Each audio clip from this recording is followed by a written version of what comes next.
that before, so I also kind of lost my footing, so it worked out. All right, ready? 3, 2, 1. All right, we are here with Nathan Green, your men's 1500 champion, the NCAA Outdoor Track and Field Championships.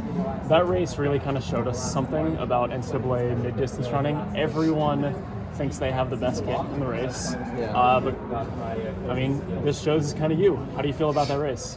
I feel really good because it was, it was a little bit slower, it was a little bit messy, it was a little bit this, it was a little bit that, but it all just came down to that final 80 meters, and it was just a battle of wills, and it means a lot because it's my last NCAA race.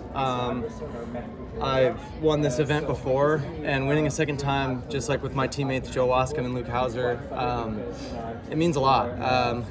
That makes Washington the most dominant 15-mile program in history, and anybody who says otherwise can go check the facts, because I'm telling you right now we are.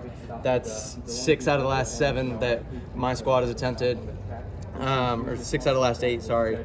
And just means a lot. I've worked really hard to get here, and the people behind me in my corner that don't get to hold the trophy necessarily, like, this is for them. And it's just really cool to be here and do this for them. What were you thinking when you saw you had 80 meters of open track? I thought, don't let up. I was thinking back to what my coach had said earlier in the day. He said you're going to need like a 12.5 to close to win, and you're probably going to need to dive. And back 300 at like 250 when I started press Spencer, he yelled at me to jump, and I was like, that can only mean one thing. And my whole thought process was just, I just got to go. I got to gun it because they're right there, and I can't falter for a second. Wait, Andy told you to jump, like, during the race? Yeah, I'm pretty sure I heard him yell jump, or I was just imagining it. Either way, it happened. So. With, like, 250 to go, you said? Or 50? With, like, 250 to go. Yeah. Because we kind of knew that I would probably have to dive to win, because it's not like I'm racing high schoolers. Like, I'm racing the best in the NCAA, and they are very much able to close with me. I just had the jump. Nathan, since you referenced high school, we had the blessing of watching an extraordinary mile here at Nike, and then obviously multiple national championships here. I know it's not your home stadium, but might as well be for all the success that you've had. Like, just how powerful is it just to have one more moment like that out there? It's really cool. It just solidifies that this is the doghouse. We come here to do business, we come here to win, and that's what we've been doing. And it's just cool.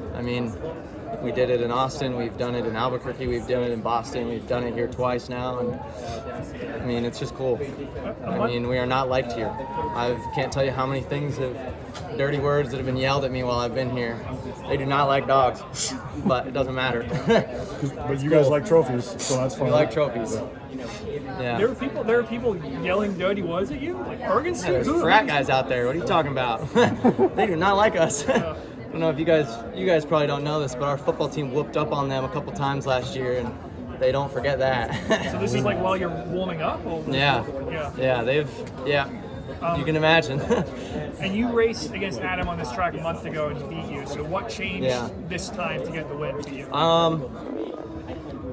What changed this time to that time is I just evolved as a racer. I kept praying for the opportunity to learn something from every race, and I kept praying for the hardest path, and I kept praying for things to not just fall in my lap. And then today I prayed for the opportunity, and to show that I've been working and show that that it wasn't for nothing.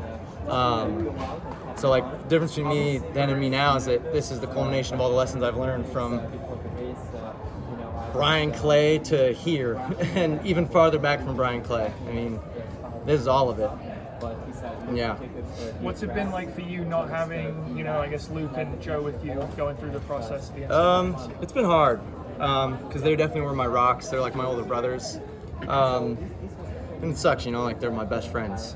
And to not have them with me kind of sucked, but I'm glad that I could show those two that everything that they told me throughout the years didn't just go in one ear and out the other. I was paying attention, I was listening, and just trying to be more like them, and it shows out on the track. We saw Joe in this same setting last year where he closed out his collegiate career with a 1,500-meter win here. I know winning it for the Huskies just in general was present in your mind. How much was going out the same way he did? It was, How much it was on my mind because I was thinking, like, there's no better way to do it. Joe and I have talked about it since, like, when he won, like, how electric it was because it was the coolest thing I had ever seen.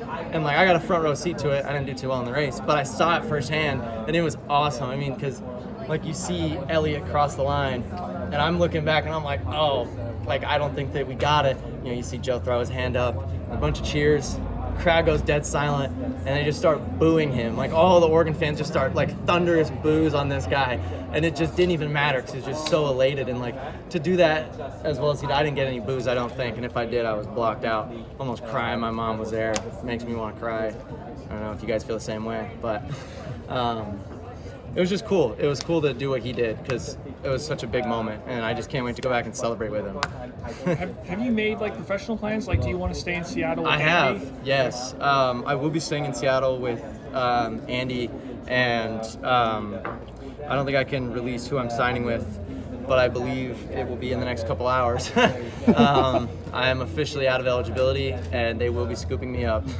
But yeah, it's really exciting. I'm very, very happy to be representing this company later, and I'm sure I'll do another interview about it, but they've just given me a lot of opportunities and they've trusted me a lot, and yeah, it's been really cool. Congratulations. Congratulations.